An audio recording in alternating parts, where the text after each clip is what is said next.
Welcome to the Business Mechanics Show. This is your host, Vaughn Sigmund. I am the co-founder of Results-Driven Leadership.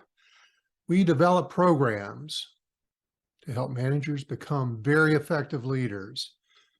All of our training is real-world training, none of this theoretical stuff trained out of a book by trained trainers. No, we're real executives that have really used all these best practices and the approaches we use during our training sessions, and we know they work.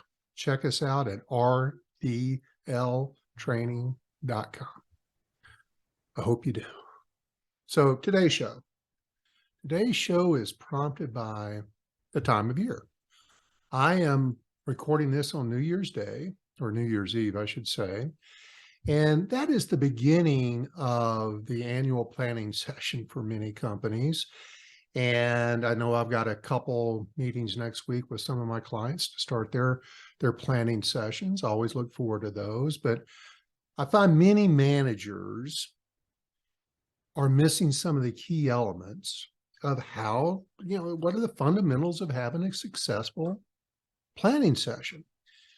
I also find that many managers don't do planning sessions with their teams. They get the goals, they get the directives from up above, and then they just tell their team. They don't always involve their team in how to achieve these goals. And I want to help encourage you today to make sure you're doing just that if you are part of an annual planning session, or you've been delivered goals that you and your team need to achieve during the course of the quarter, year, etc., you need to have a team meeting with your direct reports. And I'm going to talk about today what one of the first key elements, I should say, of that team meeting is. And that is a SWOT exercise. Let me tell you, if you don't know what SWOT is, I'm going to get into the details of that today, but it is very, very important for every manager to have this session, not only from above, but also with their team. It creates that alignment and trust and synergy, that symbiotic relationship between them, that alignment between them and the organization. It also allows them to have a say of their opinion about what's working, not working, what potentially is out there. And you as a manager, if you involve your team in these kind of exercises, you're a huge benefactor of all this. Why? Because you're going to get information.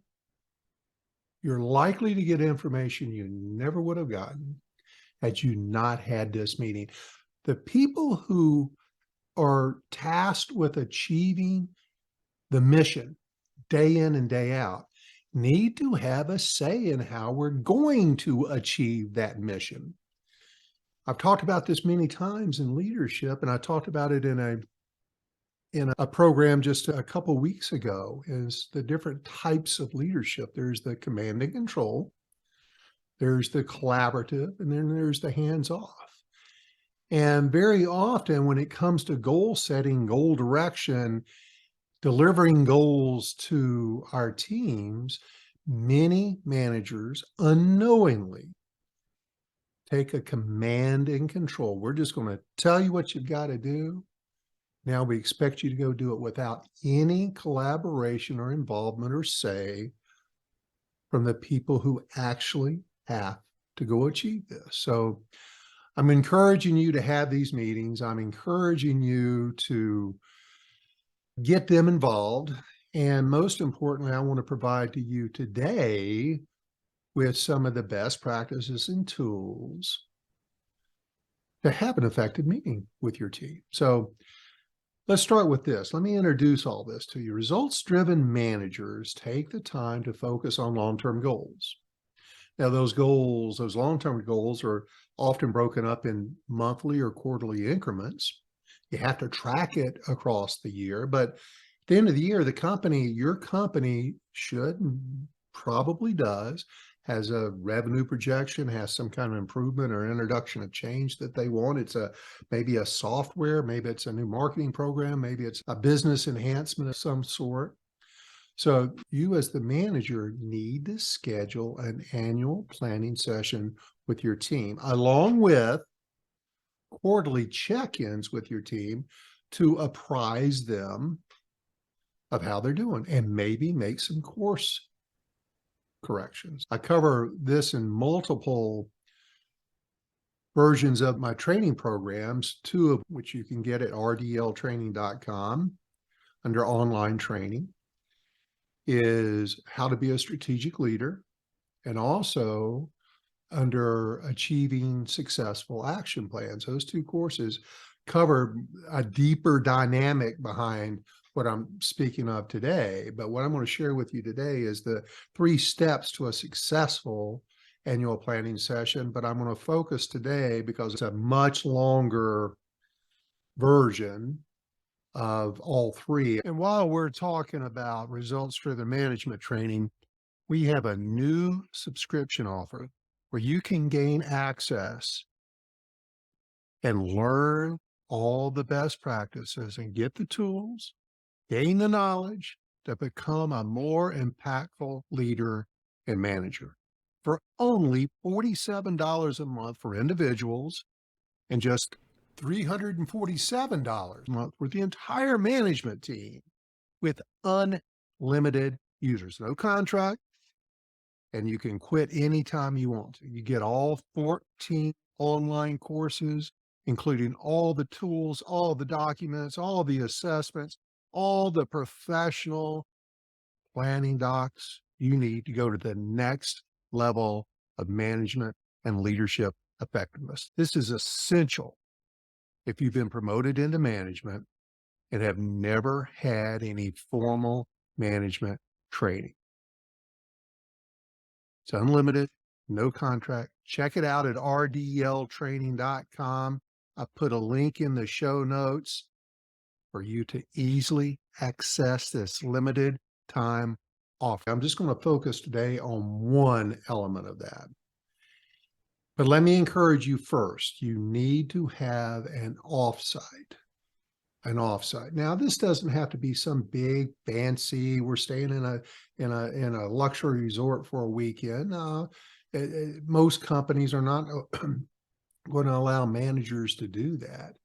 But what you do need to approach it as is let's go to the conference room. Let's go to a local hotel meeting room. Let's find some place away. I prefer away from the building that day, away from work that day, so that you don't have interruptions, distractions. This needs to be a 3 to 4 hour focus session. That's all it needs to be if you're just doing it with a team. Now, a company-wide, that's generally an all day, maybe a day and a half. But for you to be able to take your goals that have been assigned to you and your team, you ought to be able to get it done in 3 or 4 hours. Buy them lunch, buy them breakfast, go have a great discussion with them. Let's talk about how to have that discussion around SWOT.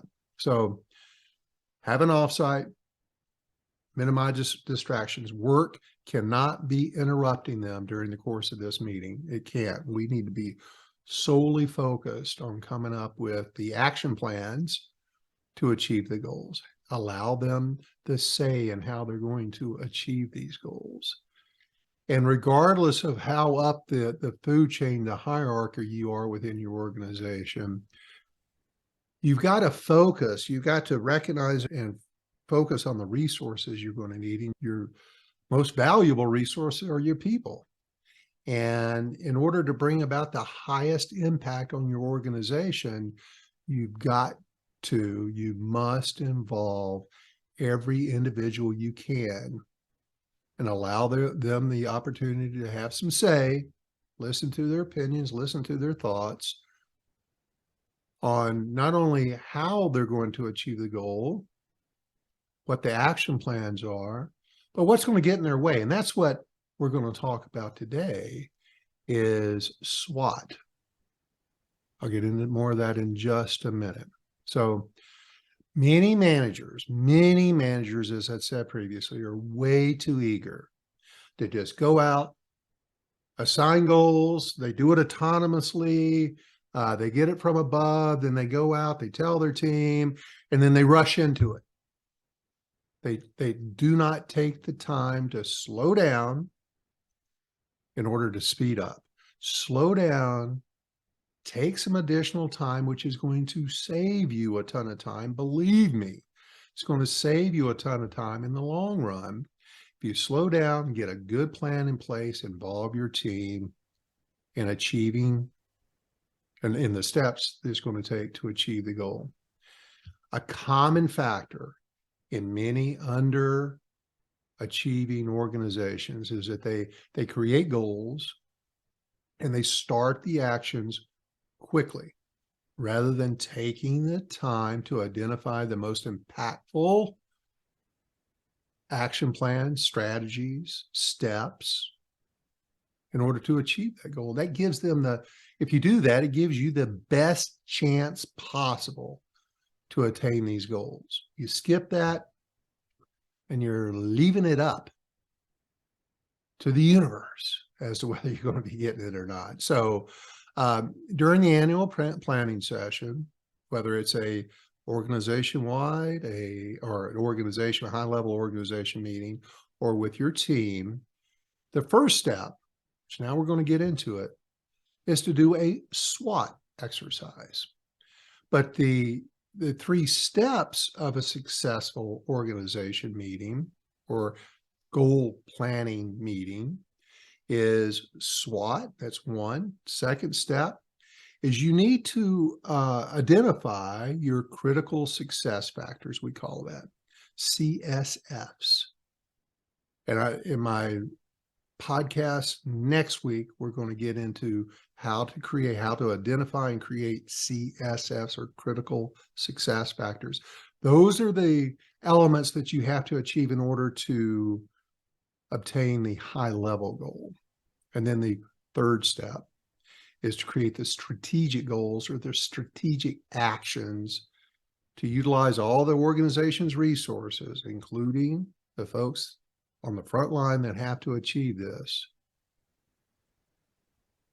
the opportunity to get their say and buy-in to achieving that goal.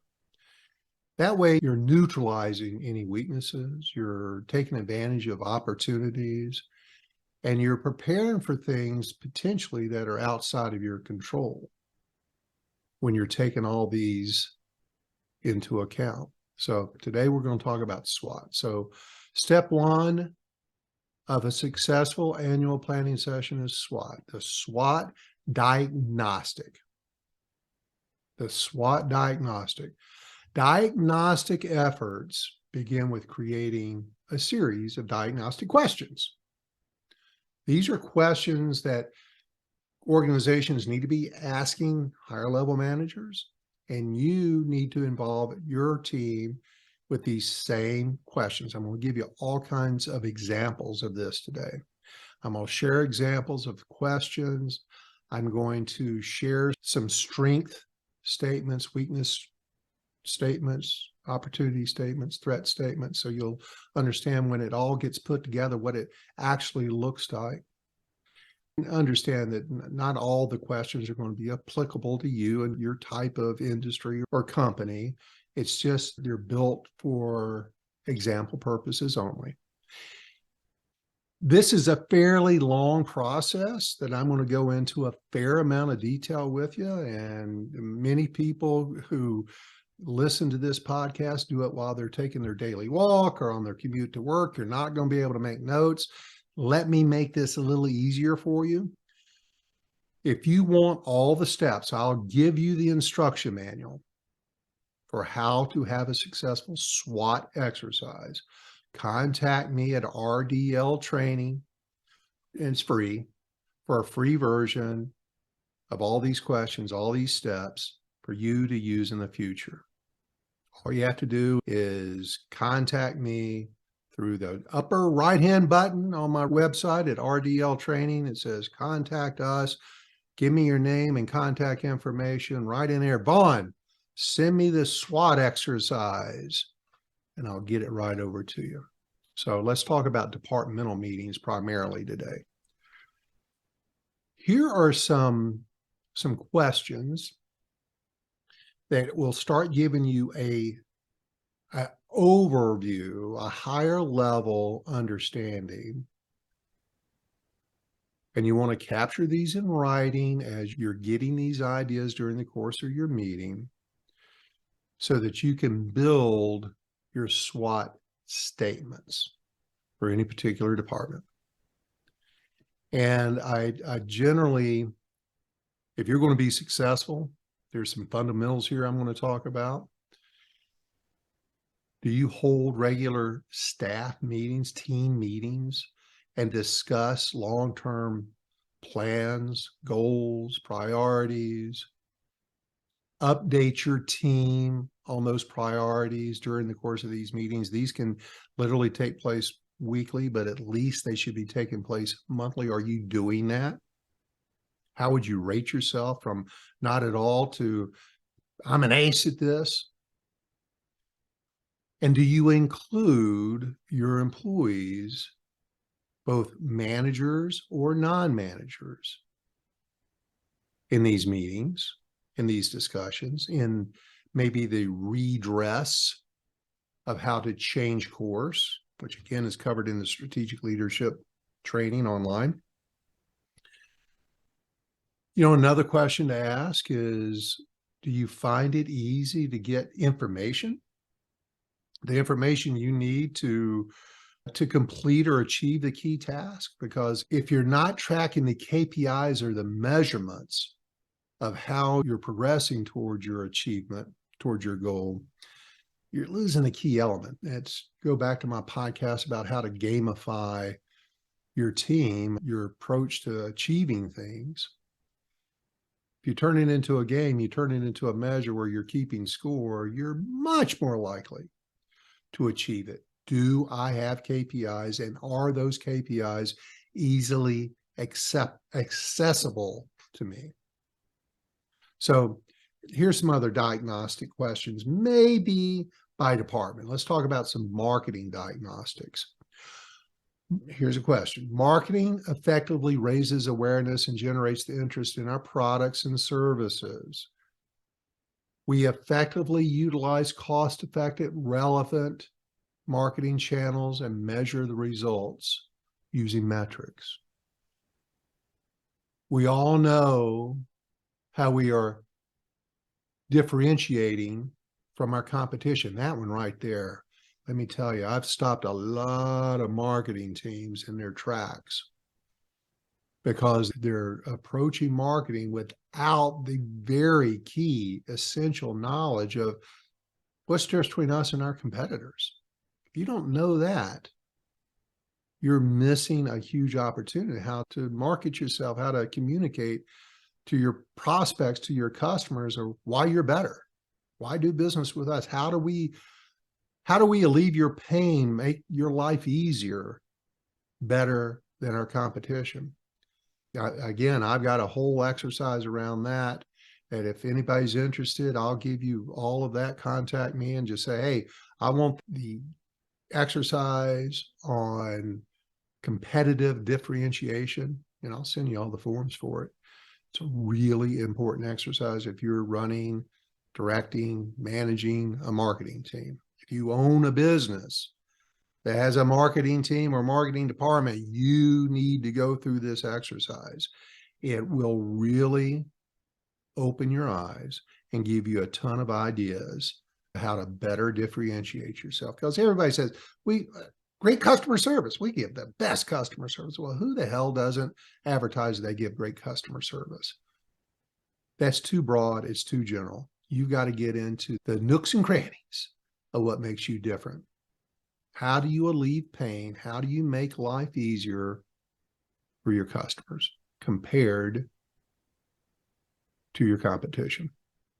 If you're running a sales team, a sales department, one of the questions you might want to ask is, before this is a diagnostic, this may lead you to some goals this year, is we train our salespeople well.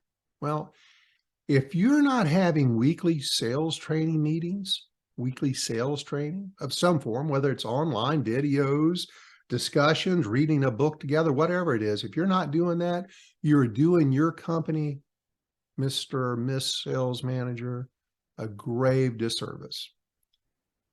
Weekly training. Back when I was creating the sales training program for my previous employer at CarMax, we designed it purposely to do sales training every single day for 15 or 20 minutes. Every day we talked about skills, best practices. We picked a topic a week, a topic of the month. We talked about sales improvement, behavior improvement every single day. How do you think that planted the seed with our sales teams? It's how we got the achievements that we achieved. I mean, it was pretty impressive. Some more sales questions. We have a well-documented and well-communicated selling process. If your selling process isn't documented, that may be one of the goals you want to set for you and your team this year. It's very important. If you don't have a process, you need to write that process. If you need help writing that process, good old Vaughn, the business mechanic, has all that for you. Reach out to me and let me know. I will absolutely provide that for you. That one costs you. That's a lot of work. We'll talk about that. Reach out to me. But I've got a complete documented sales process. I've got a simple version. I've got a very extended version. We can tailor it to your needs, to your industry, your organization, your size, and every step imaginable will be documented, and then you can train towards that. It's the foundation of a successful sales team. Another question to ask. We've identified sales metrics, number of leads, gross sales, sales cycle times, percent of existing customers reordering, that sort of thing.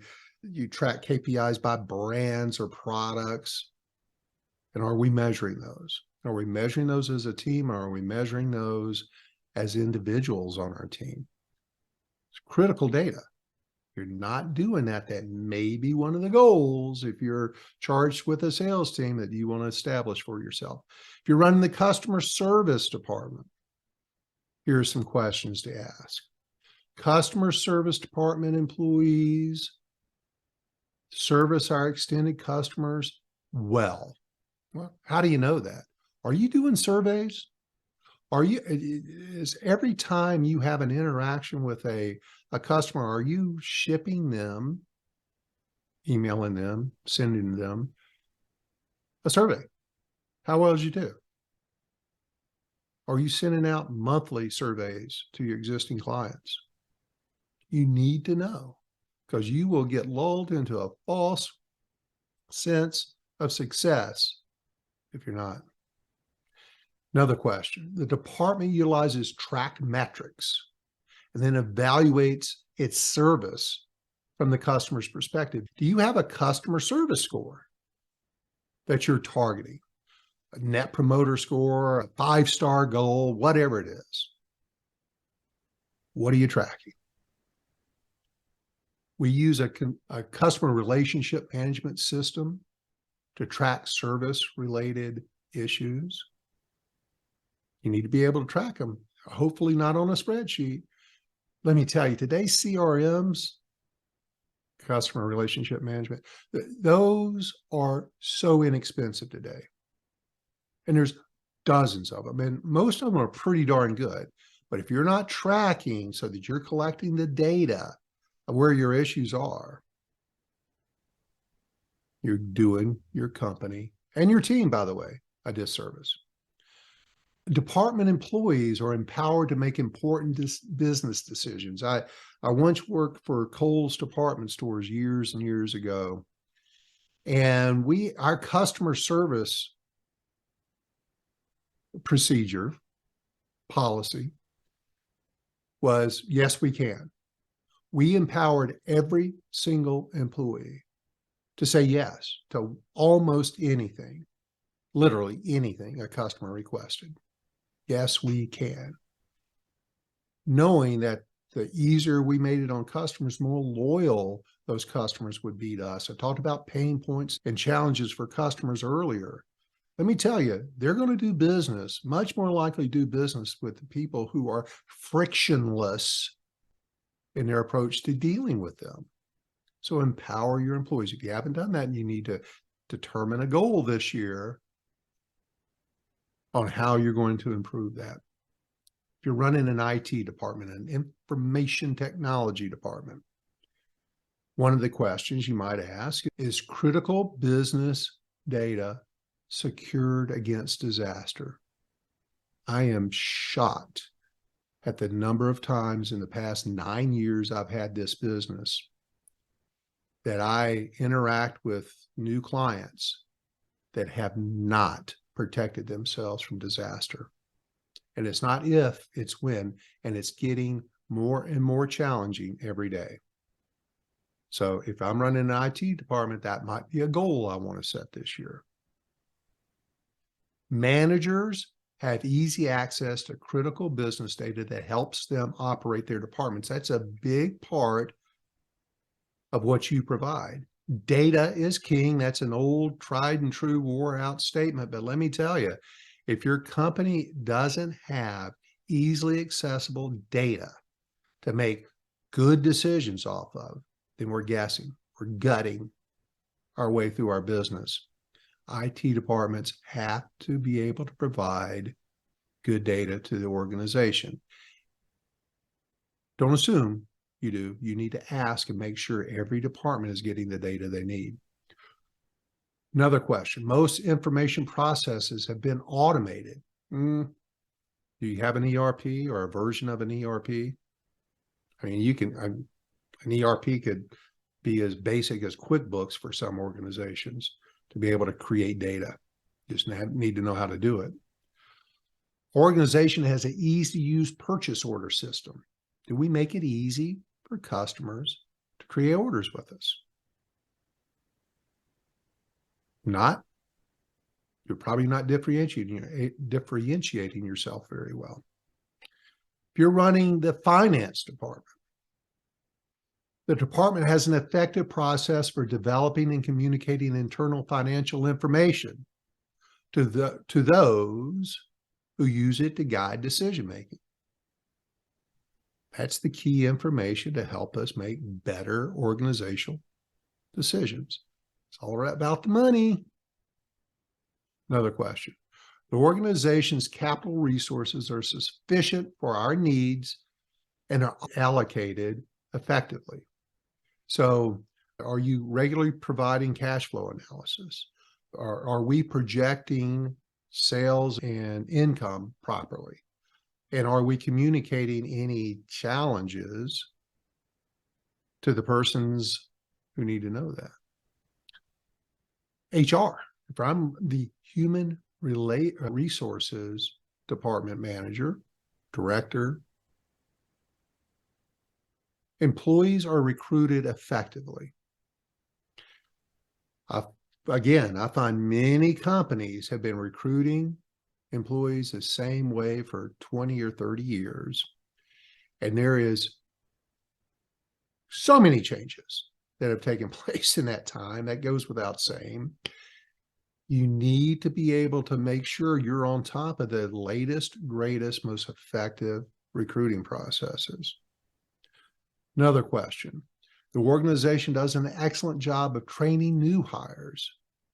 Now, you may not be doing the training as the HR manager, but have you led the charge to make sure your management team, the management team within the organization, has access to good training, not only the technical training, but leadership training for the managers? Happen to know somebody that can provide that for you. But are we regularly updating the knowledge and skill set of our employees? Because in today's world, today's culture, the employee base wants to be learning and growing. That is a key element to them staying with you, happy, and confident. So really important. Now, I threw this one in. I'm going to throw this one in here today because I'm now working with I work with several family businesses, but I just signed up a new client this week that is a family business. And family businesses have their own set of challenges, right? So all family members understand and support the long-term vision for the organization. It's important. Each family member understands the behavioral styles, skills, experience of each of our family members, and how they deliver that as a whole or a role to the organization. If you don't know that, you need to get a DISC exercise from me or a DISC assessment from me. Reach out to me. I'll provide you with a free version of it. Family members, employees respect the separation of work relationships from family relationships. So those are all some of the higher level questions, departmental questions that you should be asking that might point you towards some goals and action plans for this year to run a better team. So now let's get ready for SWOT. Let's start getting ready for creating a SWOT statement: strengths, weaknesses, opportunities, and threats. Once your team has gone through a series of questions, that's not the ultimate series of questions. You're going to need to come up with your own higher level questions of what your goals need to be. Those were thought provokers I shared with you.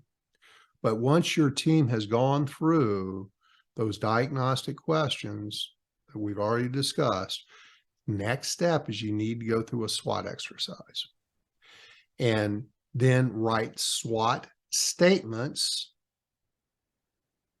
to the questions I'm going to provide you today.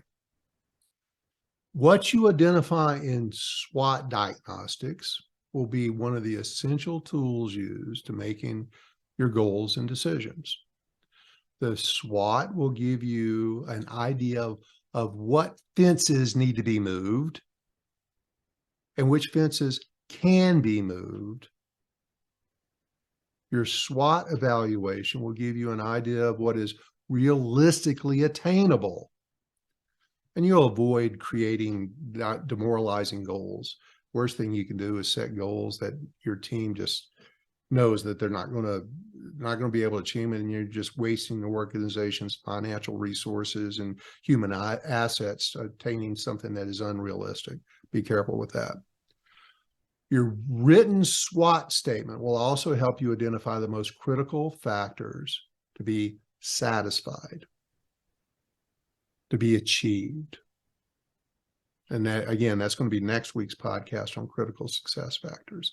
But if you don't do this first, you're not going to be able to come up with the proper critical success factors. So do this one first, or do this one right after you do your diagnostic questions, before you come up with your CSFs. Each of the comments on your SWOT statements should be expressed objectively and unemotional as possible.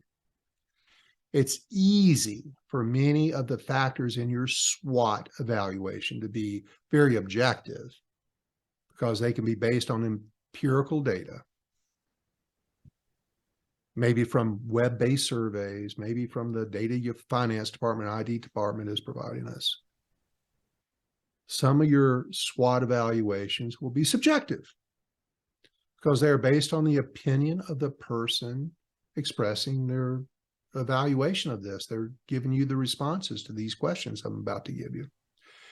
Once you've accumulated these assessments, it's not surprising that your different employees will see the same thing differently.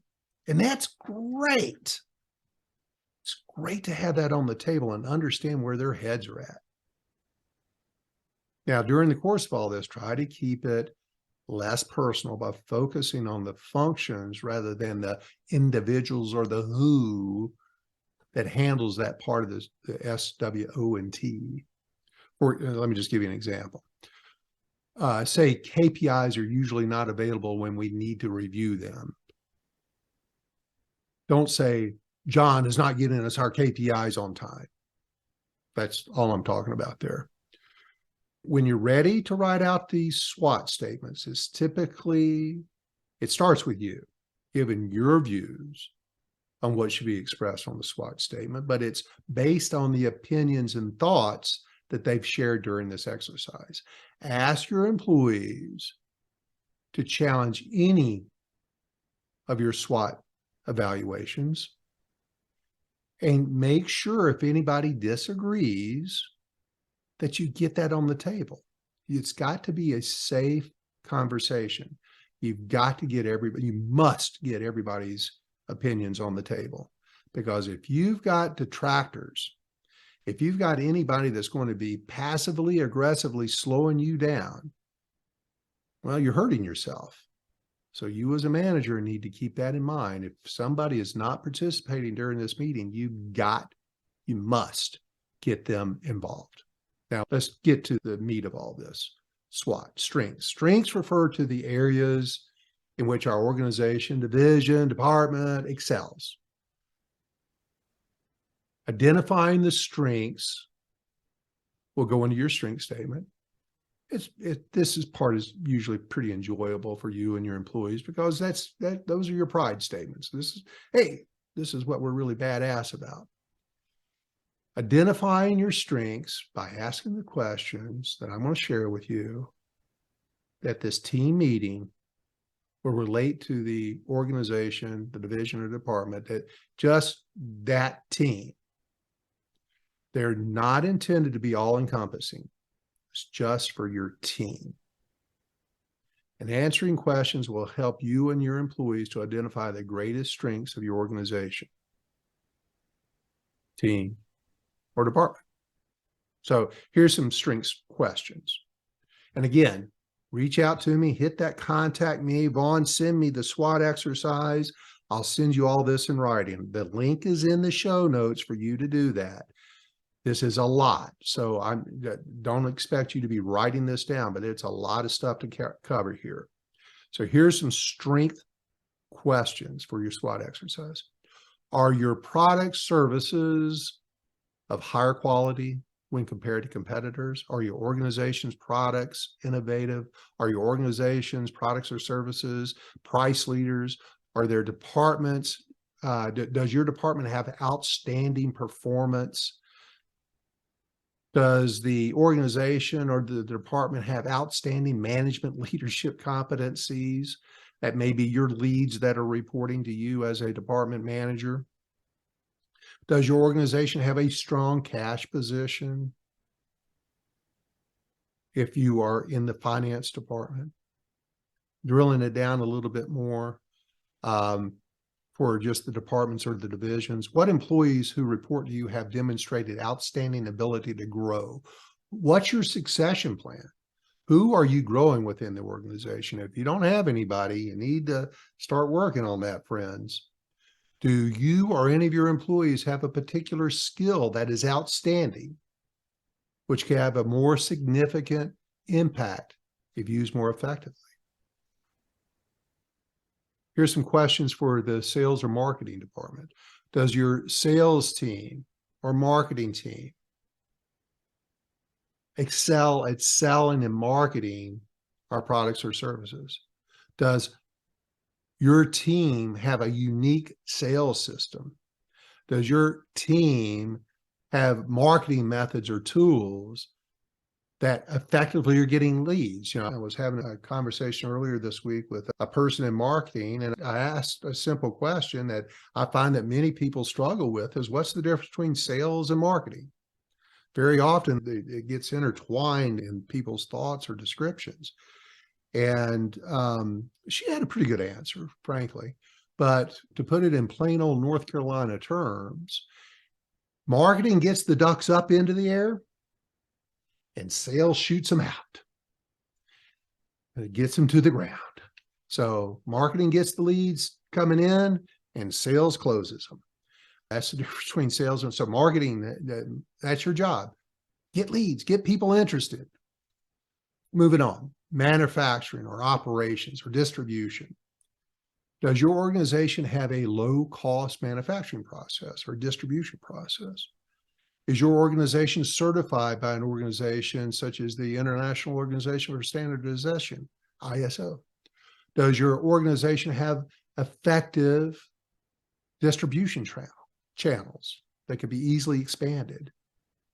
If you're the IT department, does your organization have up-to-date and efficient information systems? Does your organization have outstanding competency and expertise in technology? That sounds like a kind of, well, duh, of course we do, but maybe we do, maybe not. And maybe we need to have a plan to bring another expert in to help us out. So once you've asked your questions, your strength questions, start writing out your strengths statement. So after your employees have discussed the respective answers to your questions around strengths, take those comments, and then you want to put those together as a statement. The reflected comments should be considered from the standpoint of their varying degrees of potential positive impact. Keep it positive. Reduce the items in your formal written statements to something that's clear, concise, and understandable about your department, the ones that are strengths related to your department. So here's a strength statement as an example. Experienced management and manufacturing personnel with knowledge of quality construction methods. Well-documented processes and systems. That's a strength statement. We own patents on specific products and parts. That's a strength. Another strength, the manufacturing facility has room for adding a significant production capacity without expanding the building or adding equipment. That's a strength statement. So now that you understand better how to identify strengths from the SWOT, let's now start looking at the weaknesses. Weaknesses are factors that cause your team to underachieve, to potentially underachieve. What are we missing? What's our weakness? Not everybody's perfect. And looking at these weaknesses isn't always fun, like looking at your strengths, but your team needs to bring that to the table. It's the reality of what you are, how you approach things. And it's critical to understand your shortcomings. And you can't neutralize any of these weaknesses until they're identified. So have the discussion. Recognizing a problem doesn't always bring a solution, but until we recognize a problem, there can be no solution. So the road to success is rarely flat. And at times you're going to have to climb some hills, and they may be daunting hills, but you can do it. You and your team can do it if you're working together for a singular goal.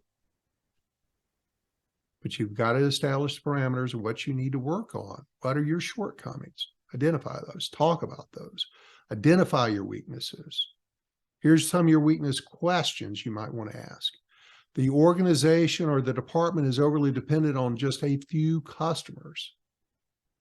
Does your team have a thin management infrastructure? Does your team have a lack of management structure or clarity? Do we know each management or lead's role and what they provide? Does your organization have a culture of accountability or unaccountability?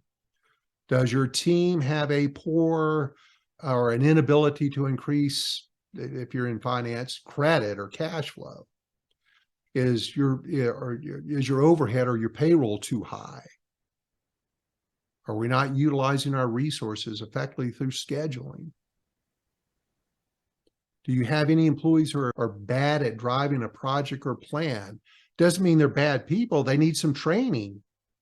Let's teach them how to drive a project or a plan. Are there areas where employees or management lack skills? What do we need to train them on? Do any of your employees resist change? Which is very common, you know, under the DISC profile: dominance, influence, stability, and compliance. S's are highly resistant to change. S's and C's are highly resistant to change.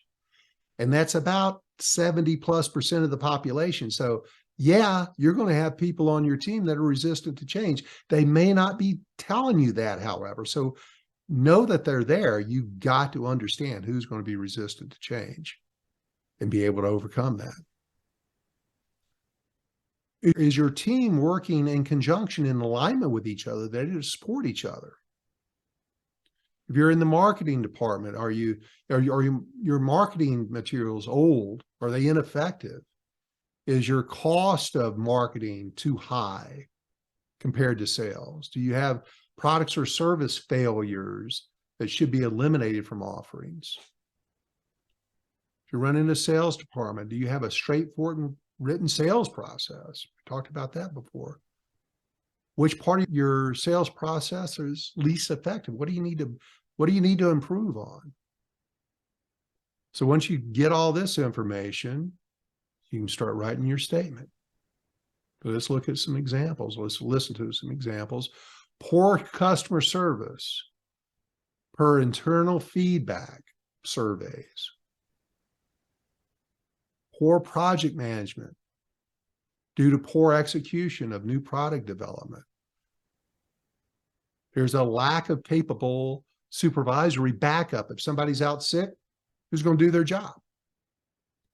There's no clear written organizational structure or culture. Those could all be weaknesses.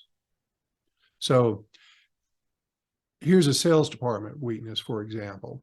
Sales training and sales training materials are poor. The top domestic salesperson has been diverted to international sales. And we did not plan for that. So there's a void. So write out your statement. Now we're ready to start looking at opportunities. Opportunities refer to those realistically attainable things that, if embraced, could help improve the level of success. What could we do, or what can we do that we're currently not going after? So when you're doing your annual session, talk about these opportunities. Make it clear that the discussion needs to be taking place without any participant putting down any of the ideas or criticizing any of the opportunities anybody brings up. That's got to be a rule of engagement. There can be no poo-pooing of anybody's ideas or thoughts here. It needs to be a brainstorming session. This one can take a while because every organization, every team has a ton of opportunities. And you may find, a small number of people who generate a disappropriate number of new opportunities or ideas. Those are your high I's, by the way. That's okay. But make sure you're involving everybody. So let's talk about some of the questions that you need to be thinking about from a departmental standpoint. Let's say you're the marketing department. What are some of your opportunities? Is there a new distribution channel that could be used to market our goods? Are there industry trends that exist that our marketing efforts can leverage? Are there markets that could be easily broken into using the organization's current areas of excellence and capabilities? Sales questions. Can your sales process be improved to help your sales team communicate your offer more effectively? Do you have an effective presentation for estimates or proposals?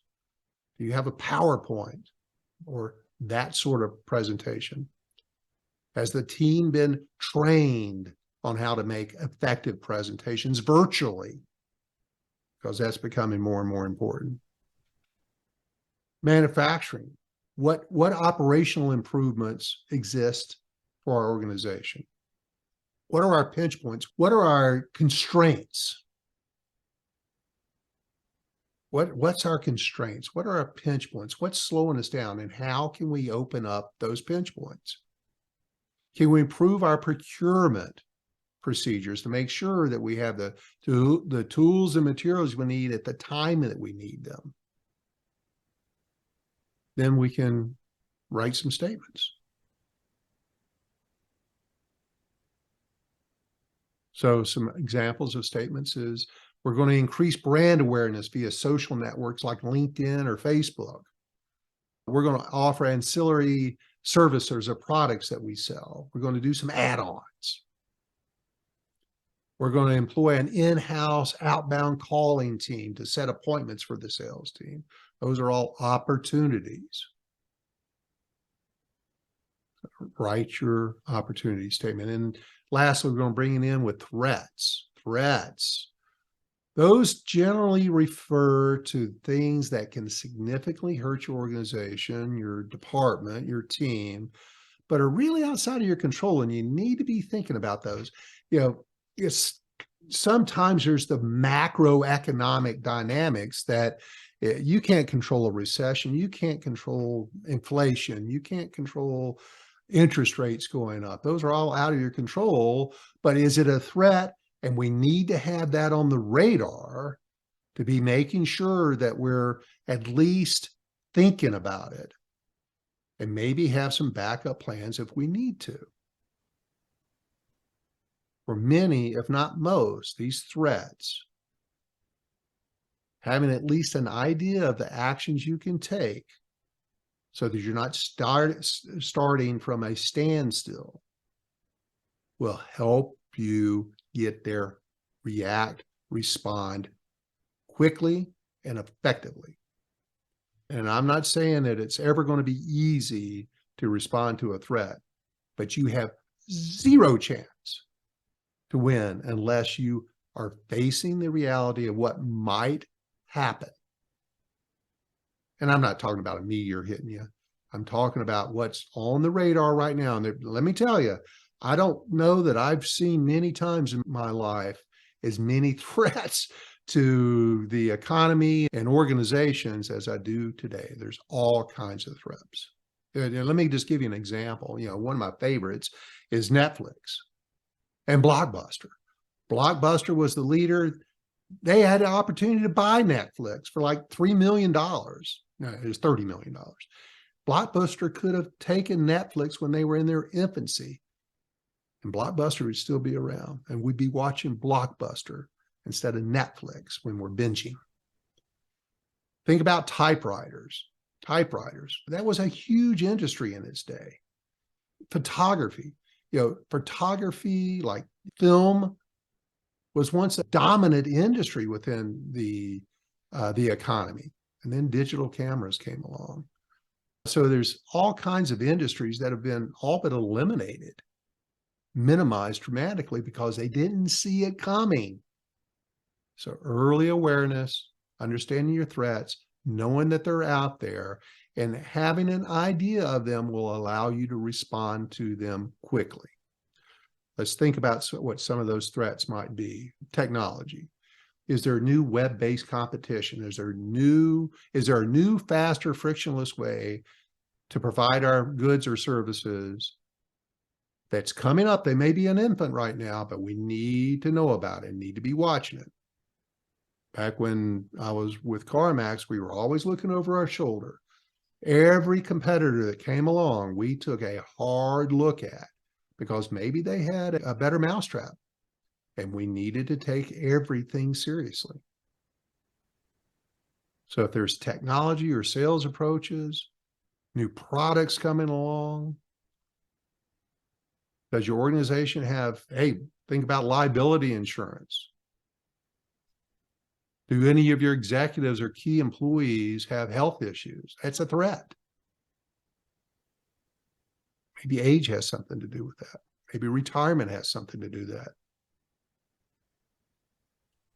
So think about the threats, from a marketing standpoint. What are the trends? What trends in marketing may be negatively impacting or positively impacting our competition, but negatively impacting us? Think about what happened to retail when Walmart came along. Is there a possibility of key suppliers beginning to compete directly through the web? Frictionless. Are our sales too dependent on one customer? Are our organization's sales in danger of declining because new products have entered the market, which makes ours potentially obsolete? Think about that. So start writing down your threat statements. So, which may sound like competition is now offering competitive products, which are available online at lower prices than ours, because they don't have to pay commission. The commissions we pay our dealers, our dealer representatives. Possibly, here's another one, possible threat. New government regulations. You know, I work heavily in the vape industry. New government regulations that will affect how we manufacture or even be able to exist. Vape business is having to respond to that rapidly with a lot of innovation. So write out that threat statement. I'm going to wrap it up here. We've had a fairly long session today. Thank you all for listening. Thanks, as always, for listening to the Business Mechanics Show. I know it's been a lot. And if you want the complete instruction manual for this topic, visit my website, rdltraining.com. In the top right-hand corner is the Contact Us button. I put a link in the show notes that if you want this whole instruction manual, just click on there, give me your information, tell me you want the SWOT instructions, I'll send it over to you. Thanks again for listening, and we'll talk to you all again sometime very soon. And Happy New Year.